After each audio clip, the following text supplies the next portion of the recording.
Welcome to the Ages of Rock podcast with your hosts, Bill Algie, Dennis Talbot, and Alan Tate. We are three guys who have one thing in common, a love of rock and roll. Our goal is to talk about all things rock.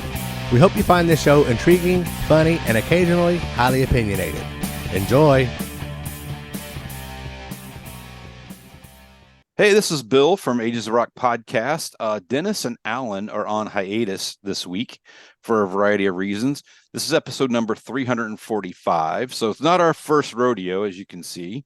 And we've got a couple of new guys here, some guys that we met at Rockin' Pod back a few weeks ago.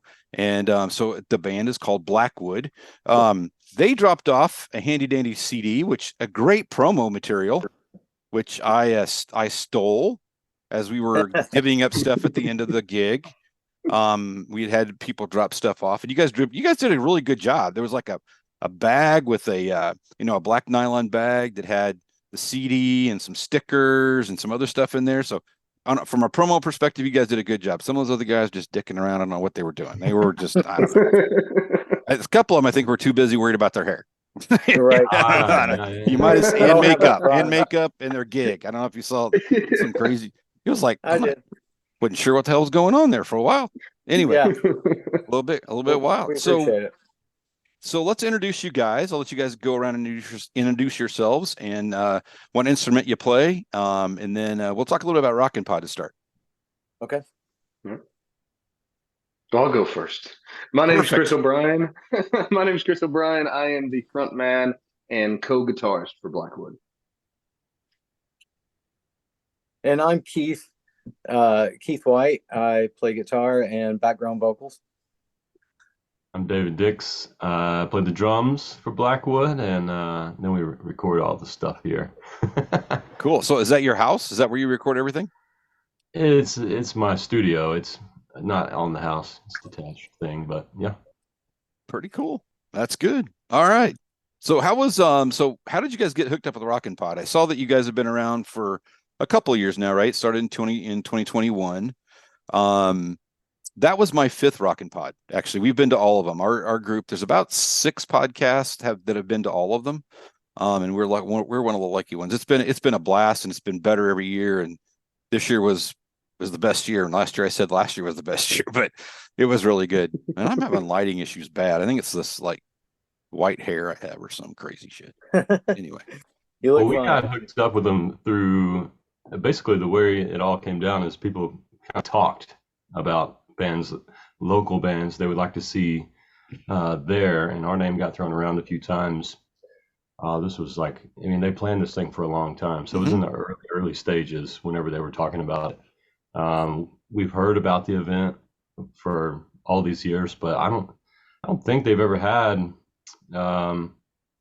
a local band section, or anything like that before. I know there's been some Nashville-based artists there every year, it seems like, but nothing for just the up-and-comer guys, you know what I mean? Yeah, so, I think you're right. I don't remember there being a section for guys that were, new bands and stuff like that, with tables and stuff. So I think having it where we did this year really afforded us the ability to be able to stretch out and do that a little bit more. It was cool because we don't get to, it's hard to find podcasts, so believe it or not. I mean, that makes it all come together in one place. That was pretty neat about it, and gave us that opportunity to reach, shake hands with everybody. So how was it so did you see a lot of bands that you guys play with? I mean, were that some of the bands that you guys end up playing with and doing gigs with and stuff like that were there too? Several. Yeah. There was also several that we haven't played with. Yeah, the scene's pretty diverse. Yeah, it's amazing though. The scene in Nashville. I think people think about Nashville. They have this I don't know what kind of, a notion that it's just all country music. And I'm like, there's a whole nother side of Nashville. It sure is. I think it's on the east side is what I keep seeing. Yeah. But yeah, there's a whole nother side of it. And it's just been pretty amazing. I live in Indiana. Actually, the other guys on the podcast live in Indiana too. So I'm the furthest north. I live in just south of Indianapolis, but it's not a far gig. I hop on 64 and I'm like, or 65, and I can be down in your neck of the woods in just 3 or 4 hours. So that's that's fun and sometimes could be dangerous because I see something I'm like I can't make it back though. You guys do. Right. You guys are just mean to us people. It's like we're gonna start the gig at 9. Like, shit. Oh, yeah. I can't make it back to work for that. Yeah. Well, a lot of shows lately. Yeah. Some shows lately, the ones that we've been playing is they're starting the shows at 7 and they're over by 11 or midnight. So it's kind of, in some ways, it's kind of changed a little bit. They like to get in and get out, I guess. I don't know. It's kind of weird. Yeah, that's kind of strange, but it's really kind of nice. I mean, I almost moved down there, and it's been years and years and years ago. And that it was actually I almost moved down there when I was really kind of into country music at the time because the 80s hair metal thing had died off and everybody was depressed listening to Nirvana and just wanted to go hang themselves. So I switched and went to something completely different because I wasn't about that. So right. So I just went, when you go away, you just went away, right? I just went from there to country and just like fell right into some of that late 80s, or early 90s country stuff that is really coming back. It's kind of interesting how it's coming back too.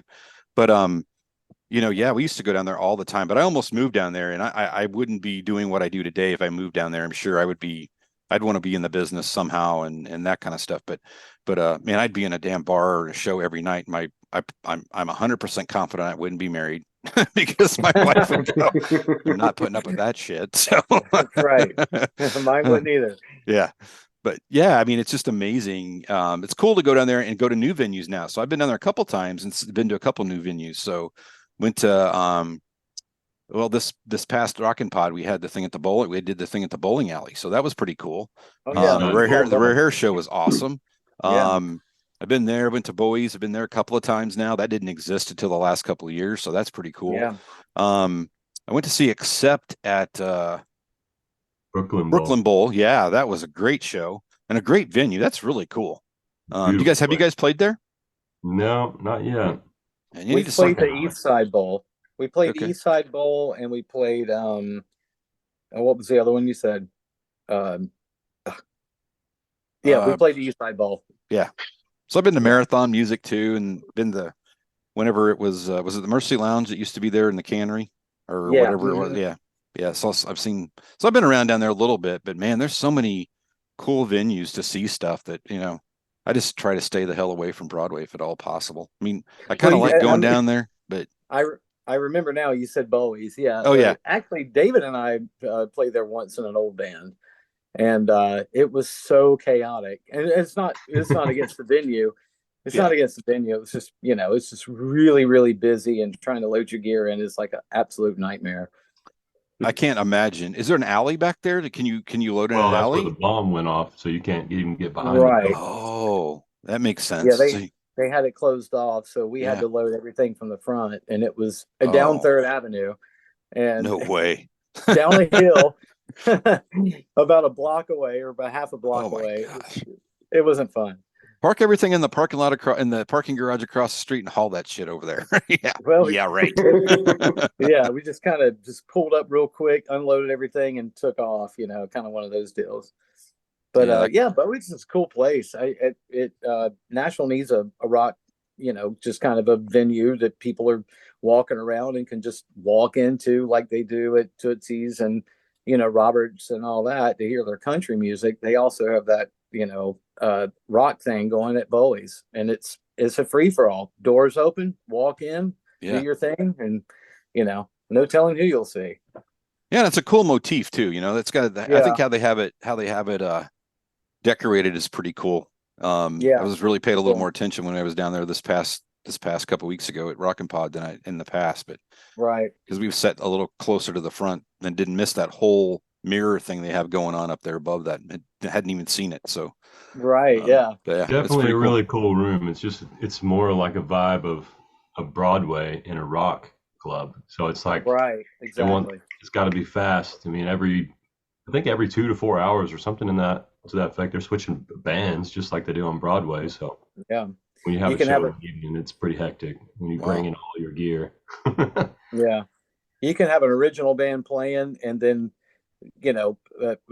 45, 20, I don't know, an hour and a half later, you'll have cover bands in there. Then, it's just a kind of a hodgepodge, of rock.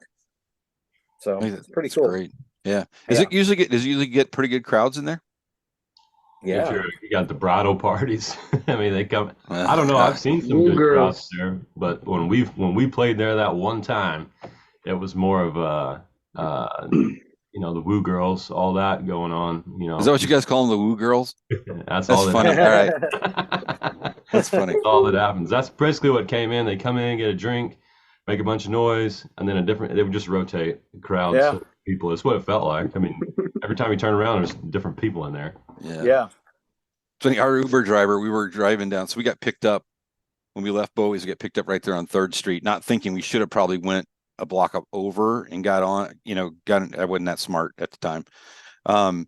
But we got picked up, and the guy is taking us back to. We had stayed out by Vanderbilt. That's where the hotel was, the host hotel for the conference. And every time we'd pass like a bar, people trying to get in. I think they were trying to get into Wild Beaver Saloon.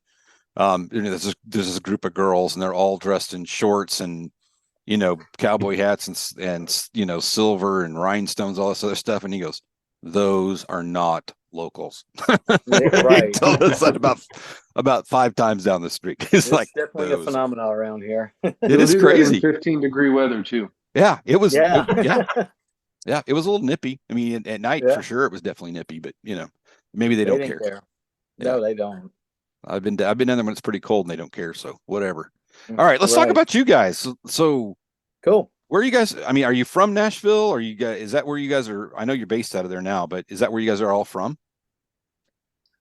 We're not. None of us are from Tennessee. None of us. None of us are from Tennessee. Well, you don't sound like No. it. So None of us are from Tennessee. Like I'm from Arkansas. Keith's from North Carolina. Chris is from somewhere in the north, and Steve. Just playing with you, Chris. You can Great say White North, whatever. yeah. Steve's West I'm from Virginia, Minnesota. right, Keith? Minnesota. Yeah, Steve from West Virginia. Yeah, and Chris is in Minnesota. Minnesota. Yeah. Been there. I a thought few it was times. Wisconsin. It only comes out with like 3 words now. Aside from that, it's completely Southern drawl. But my brother Joe from Minnesota, that one sticks with me. There you go. So Well, how did you guys basically- get connected then? Well, it's weird. Keith and I was in a band 2009. We got together Yeah. in our old band, and then 2020, Great Pause, bullcrap, and then Chris and I worked together at Walmart. I should say Keith and Steve and I were all in a band together prior, and then everything kind of just went quiet. Oh yeah. Whatever. And Chris and I worked together at Walmart. I was his boss. Weird. But I heard him singing all the time. I just never thought, hey, I need a singer or anything. And then he messaged on Facebook one day. I guess he saw something I posted or something. He said, hey, if you ever need a singer or guitar player on a song, hit me up. And I was like, you know what? Keith and I and Steve, we had all been working. I was like, we've been looking for a guy for a long time. People kept saying it's not my thing, whatever. Okay, move to the next one. And then Chris sent it to him. I think he liked it. Like 35, 40 minutes later, we have a finished vocal to Inundated one. Oh wow. We have the structure of it down. Right. You know? Yeah. It's just wild how that happened. Neither one of us, well, I didn't really ever think about, needing a singer or looking for what can I do with Chris, I knew he sang great, but it just didn't ever cross my mind. We're so busy at work. And So then do you still have that thought, David? Do you still think, what the hell am I going to do with Chris? Do you still have that thought? Probably once or twice a sometimes. week. No, I mean, that's pretty much how this came together in the short version, that's the highlights. Cool. So COVID, were you guys weren't a band then in COVID? You were kind of noodling around working on some things. Is that right? Right. Keith and I Well, he was kind of Keith. You can tell that better. There's a lot of information in there that in the 2020 before things went. Okay, this is where we're going. You know what I Yeah. mean? It Yeah. was kind of Yeah. like pick a little of that, do a little of this. To me, The band that David and I was that we were in together in 2009 that he had mentioned actually had gotten back together for a short period of time, and we were doing some shows and doing some recording, and that's when the COVID thing happened, and everything just went silent. And about a month into it, I was at home and I was drinking, and No. I guess I was kind of like, what am I doing? You know, because all this uncertainty was going on.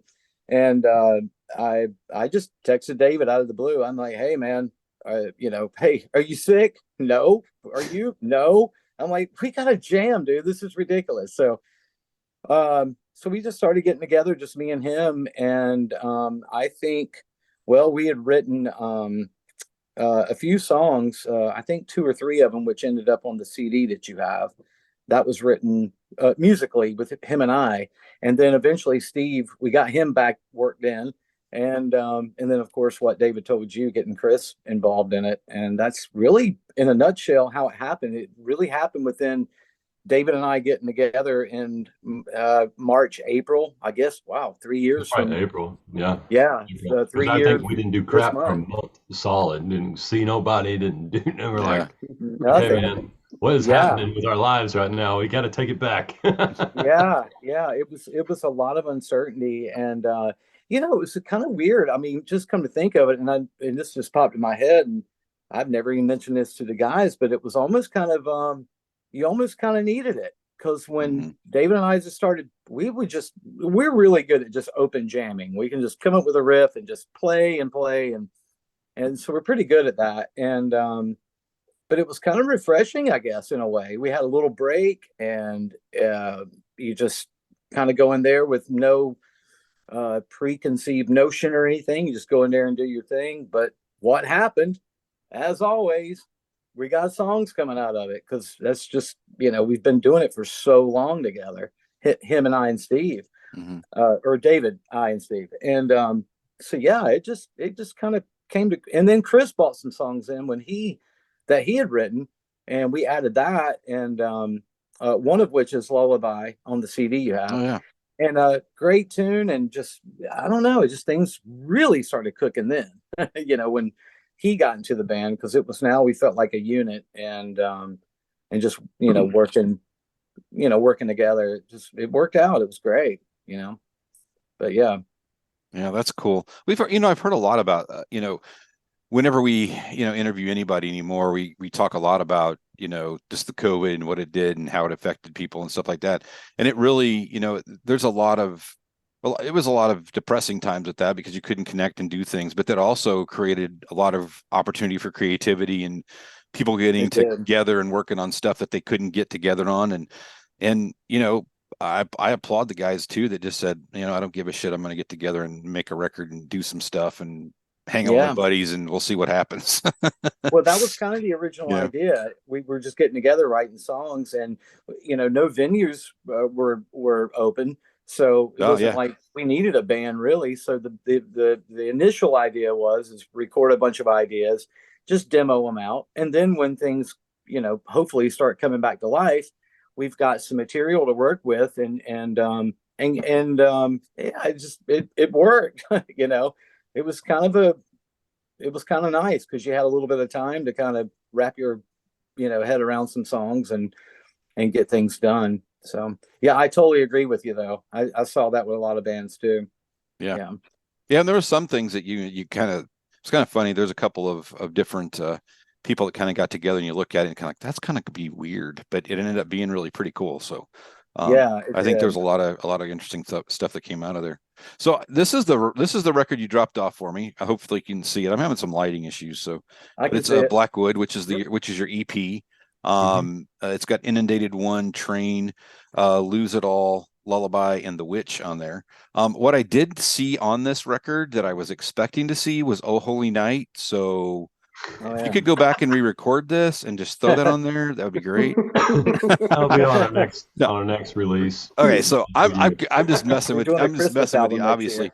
But I listened to that earlier. I was just looking around and just trying to gather some more information. Dude, you did a freaking phenomenal job on that. Great job. Congratulations. So that was good.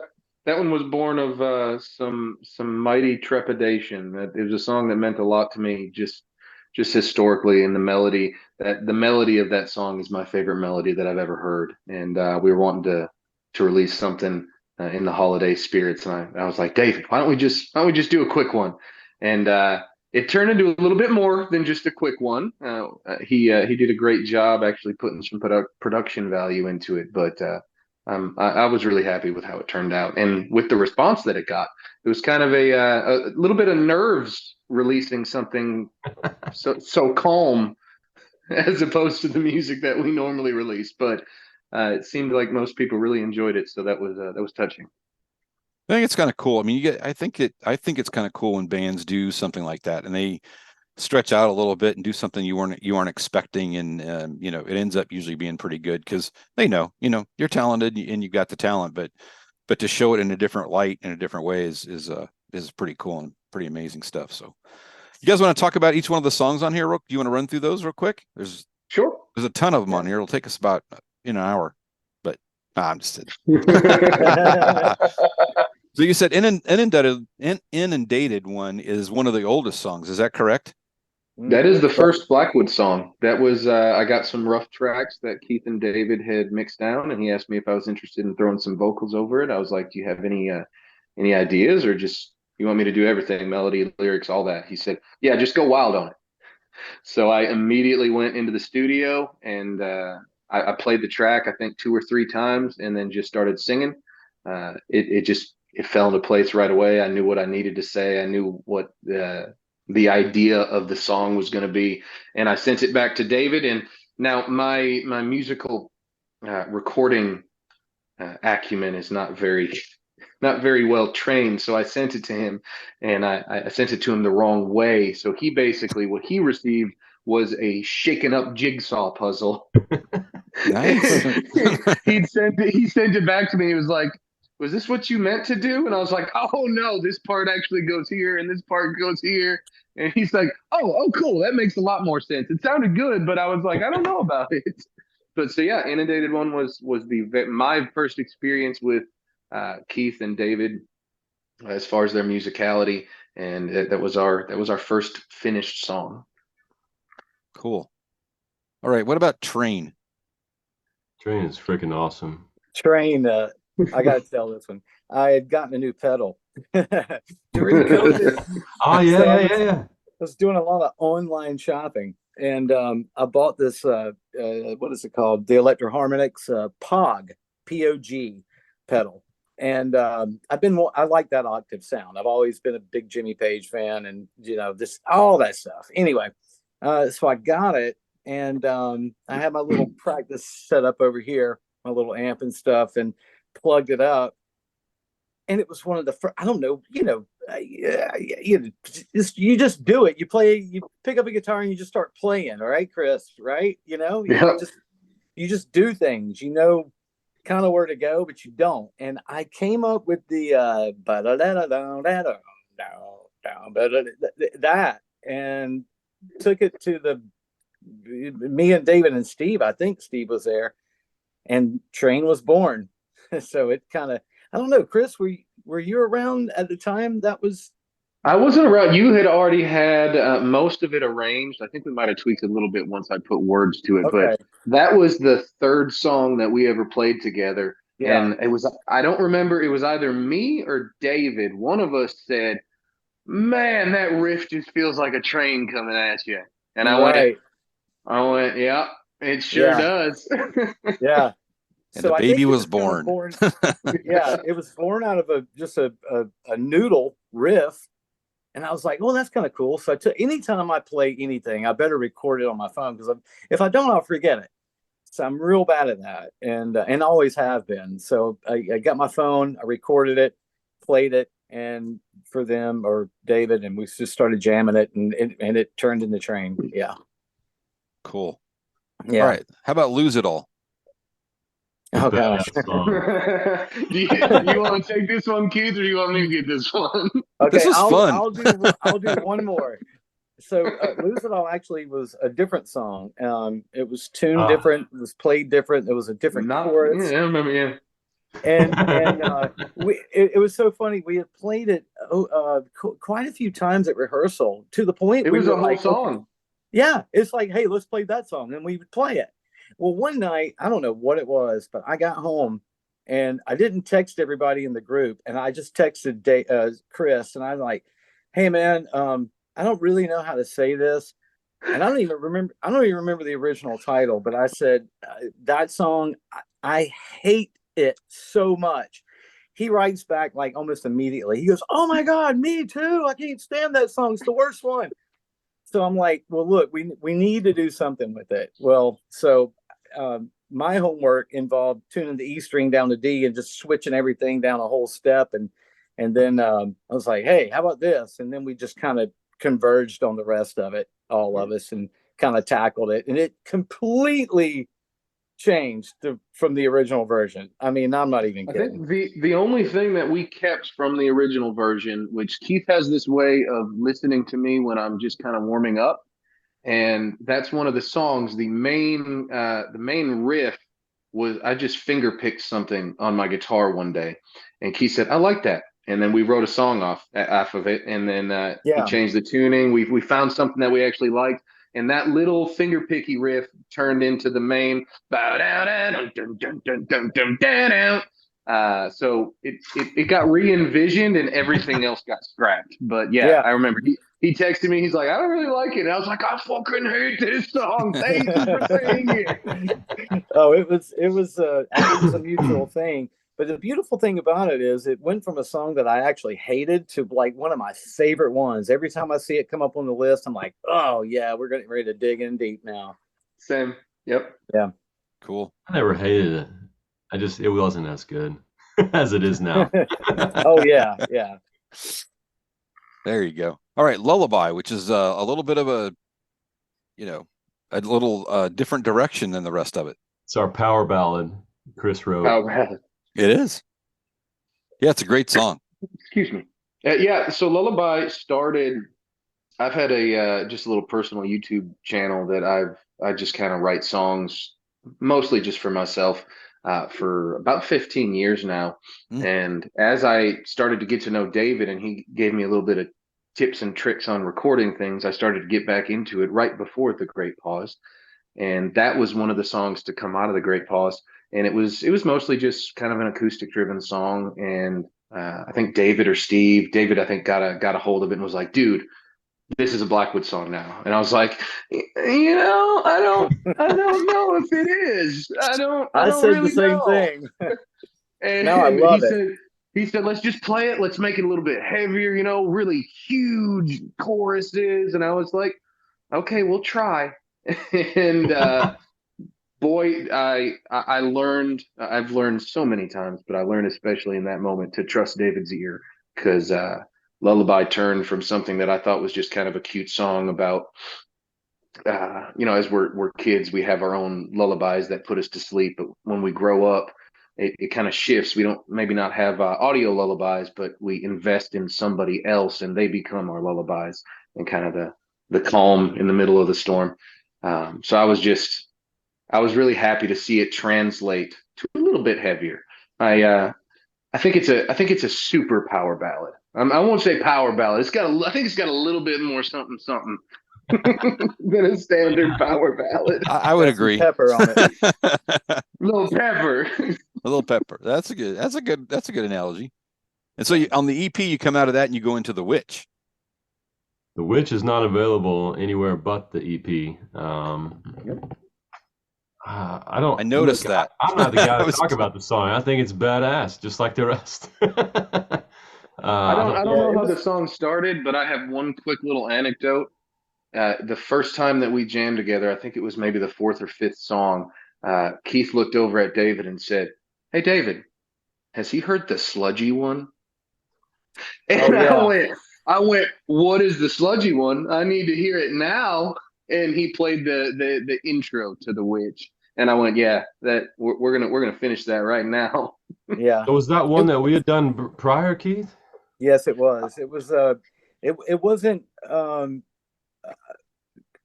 too much before when Chris started. It was like one of the last things we came up with. I think it was kind of I don't know around if that. y'all had an actual like an original recording of it, but the riff and the idea of the song you guys had already because Steve knew it, y'all Yeah. fell right into it, and I kind of just sat back and went, "Whoa."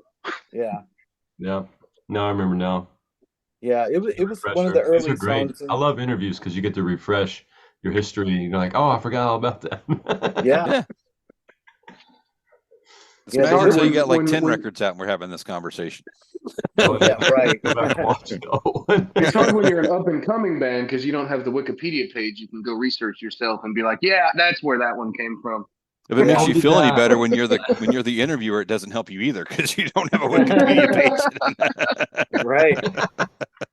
And I can tell you, we have found that Wikipedia is full of just lies because Yep. Oh, yeah. we brought a couple of things up to some folks in some of the interviews, and they're like, "That never happened."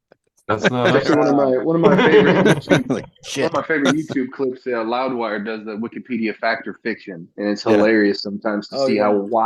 how wildly wrong the things in Wikipedia are, especially Yeah. about bands. Yeah, Yeah. it's amazing. I mean, you can with Wikipedia, you can go in and change it Yeah. at whim. You know, anybody can Yeah. change it. It's like that doesn't seem right, but yeah. Yeah, Yeah. we've had people. We've had people on the show that we're interviewing before, and they go, "Oh, you've been to Wikipedia?" I'm like, "Oh, damn, we're busted." But overall, it's a pretty good place. But I'm gonna tell you guys, this was so we didn't really wrestle over stuff, but I put all the stuff that I thought was going to be good shit in my bag in my box that I brought, and so they didn't even know I took it until There you go. most of it because I kept the music stuff and let them have all the other crap that people had brought. So when I listened to this probably the Monday after we got home on the way to work, and I was like, "Oh, that's a good way to start today at 6:45." Hey. So All right. it was a real eye opener, no Thank Oh joke. you. yeah. And yeah, and I've listened to it. I can't tell you how many times since then. So it's been a bunch. Thank I you. did take out one. I did take this out once and put in one of the other ones we got, and I've since thrown that in the trash because it's garbage. Roadside Records. Roadside Records. So that was something wrong with that one. I don't know what it was, but it's bad. But no, it's a really good record. So hopefully, I hope you guys get some traction with it, stuff like that. That'd be great. We So, appreciate that, man. Really. Yeah. Yeah. yeah, and if the good thing about meeting you guys at Rocket Pod and stuff like that is we sit down with a lot of people at Rocket Pod and you get 15 minutes. I mean, Lost Circus is a band that we've have done have had on interviewed there, but we kind of met some of those guys before at the Accept show because they opened for Accept. But we didn't get to spend any time with them, so I get to spend more time with you guys, so that worked out better for me in the long run. All right, cool. But they're a Yeah. great band, but Yeah, they're good friends of ours. yeah, it's good to sit down and have a chat, especially with some people that are getting out there and trying to make a go of it and definitely putting it out there. So that's cool. Yeah. Yeah. So let's talk a little bit for just a couple of minutes about influences. What were your influences, Keith? Who were your influences? I'm old school, man. I like the Kiss. I'm seeing your logo back there. That's, one of my favorite bands when I was a kid, of course, and just the whole, that whole bit. Always loved Ace Frehley. But I like a lot of the old school guitar players, Warren DeMartini, Jakey Lee. Now, mind you, everybody that I'm naming, I am not a carbon copy of. I just enjoy their playing. I may have picked up a little thing or here or there, but I don't intentionally go out and copy them. These are just the guys that I look up to. Of course, Eddie Van Halen. I listen to a lot of George Lynch. The guys from the '80s that really, made a mark. It was awesome. And but like as far as like more modern stuff, Chris and I, we really, well, all of us really like Alter Bridge. Mark Tremonti, Miles Kennedy. I think they're great players. And of course, the heavier stuff, I like but I like the Kill Switch Engage guys. I love, some of that stuff is just so brutal, but yet melodic at the same time, which Mhm. I kind of like that. Seven Dust, bands like that. But I also like, Rival Sons. They're a great band. I really dig that whole vibe. Um, so yeah, that's, but I also like Steely Dan. I mean, I could go everywhere with this. I like everybody. It's hard to say, man, because I think you pull it. I think sometimes you pull from that sometimes, depending on what writing situation you are. You might hear something and takes it somewhere else. Not that we sound like Steely Dan. I'm just saying, sometimes some of those things get pulled out. But a lot of people, you really ought to have a pretty wide variety of range of things you like, and Yeah. it does influence you in a lot of different ways, and sometimes it's not as pronounced as others. But yeah, I've got about 500 records, LPs over there, and yeah, you get through the first rack and a half, or first set and a half, and then you, which is metal and rock and stuff like that, and then you get into a bunch of stuff and you go, really? Right. Yeah. Because there's a Me bunch of too. that stuff in there too, Me too. Yeah. for the same reason. But I listen to everything. People pick up my phone, and they're like, what's on your iTunes account? I'm like, you don't want to go in there. You're gonna think I'm just like, I need to be committed. But Yeah. Mine not too too. bad. Mine's all Yeah. over the place. It really is. So it's really hard to nail down anything. Yeah. But mostly it's rock and metal. Yeah. That's where my heart is. It's always Yeah. has been, and that's primarily that's what I'm listening to, something rock or metal. So yeah. But I mean, it goes all the way from 80s or 70s, 80s, 90s, all the way up to till now. There's a lot of good stuff out there. So it sounds good. I'm listening to it. Cool. David, what about you? Influences? I would say, I mean, obviously I'm a drummer, so everybody loves John Bonham. I don't, like Keith said, I don't play like John Bonham. I like, Tommy Lee, Dr. Phil, amazing sounding album. Yeah. I just still go back to that and think, wow, when I listen to albums like that. Never really think too much. I think it was Metallica, Lars. I learned when I first started playing drums. That's what I tried to learn. I didn't even know that there was like a double bass pedal possibility. I thought you just had to have either two drums or whatever. So I was just trying my best with one foot to play along to those CDs. So that built me up as a drummer, I would say. And then I really like the pop punk stuff, All Time Low, Cartel, those kinds of bands. I really dig it. Guilty pleasure, I suppose, but there's some heavy stuff in there too. It's pop music in a way, but it's still got some heavy rock moments. And then more recently, it's not really drum stuff anymore. Like really, it blows me away. There are drummers that do that for sure, but it's more so like what are people doing with like albums like Hardy? Like if you really listen to that thing, his newest album, Mm-hmm. it's insane. It's Blew me insane. away. Like what's the middle song? The Mockingbird and the Crow. That's the name of the album. Mockingbird and the Crow. Yeah. That song just switches the album. That goes from a country album to like this hard rock thing. I don't know. Guilty pleasure. I'm currently addicted to that album right now. Who is it again? I just Hardy. Hardy, okay.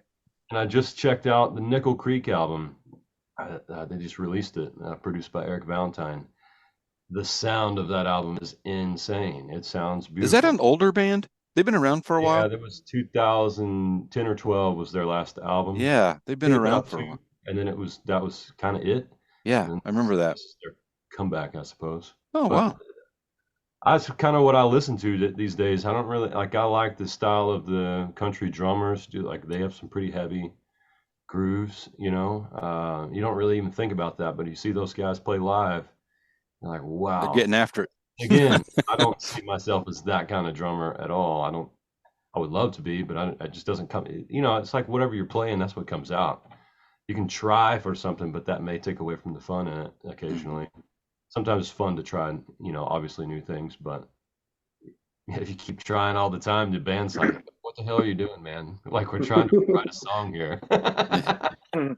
So you But said you liked Bonham. Have you heard Jason? Have you heard the Jason Bonham Led Zeppelin Experience thing? yeah, I think he had put out a live album where he'd Yeah, done all the Led Zeppelin stuff, right? yeah. Have you seen it? Have you seen that live? I have not. Man, I tell you, if you ever get a chance to, you should do it. The guitar player they have that's playing in that band, if you stand there and close your eyes, that is the closest you're ever going to get. I mean, obviously to Led Zeppelin, but man, the sound is amazing. He has done a phenomenal job with that. Awesome. Really cool I've heard it's stuff. good. It is amazing. I've seen it 3 times, I think. It's really good. It's worth every penny for sure. I guess my top drummer influence is like Tommy Lee, just because of the groove that the guy had. Mhm. Tommy Aldridge, because he's a Oh freaking yeah. nut. He's so nutty. And Chad Smith, I love Chad Smith Yeah. forever. And then Matt Sorum. Oh yeah. You got These Matt Sorum. guys kind of all are the same, but I love that style, I guess. Yeah. And Matt Sorum's played in a lot of different stuff too. So you just never know, but it's on a lot. I mean, he drums on a lot of different stuff, which is pretty cool. If there was a drummer that I would want to be, it'd be Kenny Aronoff. That dude done everything. He plays with everybody, dude. Yeah, everybody. But that ship sailed. I'm not going to be that guy. Well, you never know. You I never guess know. you never know, but Kenny can't do it forever. Chops. But he can play. He is pretty amazing. He can play with anybody. It's crazy. Chris, what about you? We'll try to do a rapid quick fire here since I've got two separate influences, the vocals and the guitar. Cool. Starting with guitar, because that was the first thing before I ever started singing. I started playing guitar. My first and most undying influence is James Hetfield from Metallica. I'll never be able to shake him. Metallica was the first band that I ever heard in the womb, and Metallica will probably be the last band that I hear before I die. I learned every song off of every record, every note, aside from some of the solos that at 13 I couldn't play, or 15 I couldn't play.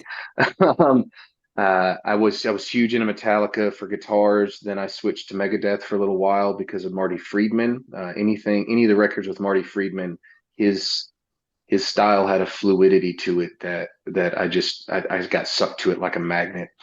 Then I got addicted to Zakk Wylde. I wanted to learn and sound exactly like him. And I think Keith can attest that I've laid back on the pinch harmonic squeals quite a bit. It used to be every other note just for funsies, but I've dialed it back quite a bit. I went through a blues phase. I was heavily influenced by Stevie Ray Vaughan and Jimi Hendrix. Mm-hmm. And then I started getting into some heavier stuff, Slipknot, Lamb of God. But Mark Tremonti was probably the last guitarist that I really idolized and still do. I got his autograph tattooed on my arm with his solo record artwork. But that's in a nutshell. That's where my guitar influences came from. And then vocally, James Hetfield again. There's just something about his voice I always loved. Miles Kennedy from Alter Bridge. Oh man, yeah. Ronnie James Dio. Dio was my favorite. My heart will be broken forever that I never got to see him live. And Chris Cornell. Chris Cornell is one of my hugest influences for vocals. There was something. He wasn't always the most enigmatic front man. He wasn't like bells and whistles and running around all the time. But he could sing a line or sing a lyric, barely move a muscle on his face, and you could feel what he was feeling. And that's what I wanted to aspire to. I wanted to be able to sing a line and without context, people be able to feel the emotion I felt when I wrote it. Yeah, cool, man. Yeah, you have some great influences too. This is the best part about doing these things is you get to learn a little bit more about people and stuff like that. So I didn't even get into the country. I tried to cut that out, but no, that's okay. What kind of who's your country influences? It's okay. Anything storytelling. I adore, which is all of it. Music well, a lot of the newer stuff is less storytelling and more clubbing. That's true. That's true. I think I draw the line somewhere around 2002. Anything after that, I don't really get into. But before that, I was into a lot of it pretty heavy. Brad Paisley, Keith Urban, Garth Brooks. Again, I'll say it 3 times. Garth Brooks was a huge influence on me. I used to, Sure. when I was 9, I would sing "Ain't Going Down Till the Sun Comes Up" in karaoke all around town. My mom and stepdad owned a little karaoke company. They'd go around, and I'd get up there, 6 o'clock on Friday morning, Mama doesn't know she's going. I honestly, I think that's where I got the bug to want to perform and sing in front of people, was at 9 years old, remembering all the words to "Ain't Going Down Till the Sun Comes Up," and people afterwards coming by and saying, "That was so amazing that you sang all that. How do you have that much air in your lungs?" And I guess, the selfish attention, it kind of fed my hubris a little bit. and he's still the lead singer, so there you go. Reluctantly, for years, I never ever wanted to be a front man of a band. I never wanted to sing in front of people. I just wanted to play guitar, because I would play for like 8 hours a day. And in most cases, I was forced to sing, and I reluctantly did it. And now I thoroughly enjoy it. Well, I appreciate it. I really appreciate you guys' time tonight. We'll wrap it up here for you so you can get on with your evening. Okay, tell people where they can find you guys. BlackwoodRock.com and Facebook.com/Blackwood Music. Instagram is Blackwood. What is Blackwood Rock? Blackwood Rock. So. Yeah. With our website, BlackwoodRock.com, it's got everything on there. Links to all the socials, all the streaming platforms. Probably not all of them. There's too many to name, but all the main ones. So we didn't talk about this, but is the EP that you passed out, is that coming out as a full length record at some point? So I found the question to ask. That's what a good interviewer does. Is because every time we played, they were like, I want to buy a CD. And for the longest, when we started this thing, it was fast, everything, like we did have a time, but all of a sudden, like, to choose the band name, we had a gig, and we had to finalize the band name for the gig, right? So we're moving along. We didn't even have a shirt to sell at our first gig, So it's like, so the easiest, quickest thing was to get a disc, but we didn't have all the songs recorded and all that at the same time. That wasn't all exactly ready. And then everybody just kept asking for it. I didn't even think it was, I figured after 2020, everybody forget about CDs, and we just go back to, just Spotify crap. So they didn't. So that's why we put that disc together, and it's really just kind of a limited run deal at the time. And then we still have quite a few. We had to order up again, but it's gonna, I think it would be a limited run is the idea.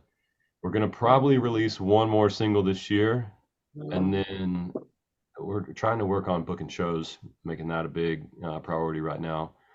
And then I don't know, it's probably get a full disc, because I'd rather have a full disc of songs, something you can spend 45 minutes listening to, or 40, 45, 50 minutes, whatever. And then as far as putting it online, we tried the single route initially. It did pretty well for us. We just put a single out every couple months on all the streaming platforms, and that worked pretty well.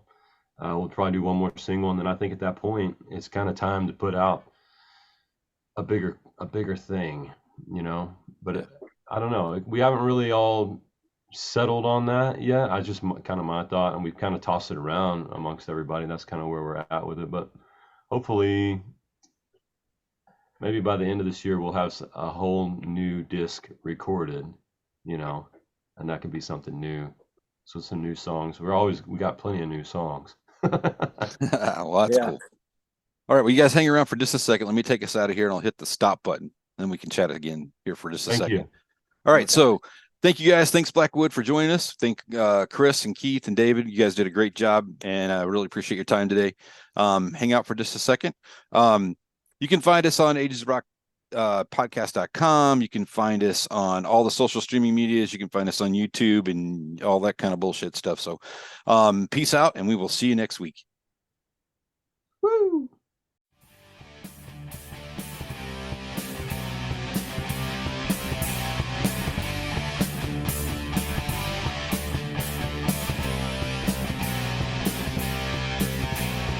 Thanks for listening to the Ages of Rock podcast. If you haven't done so already, be sure to subscribe to our YouTube channel, like us on Facebook, and most importantly, tell all your friends. Remember, you're never too old to rock. Until the next episode, peace out, folks.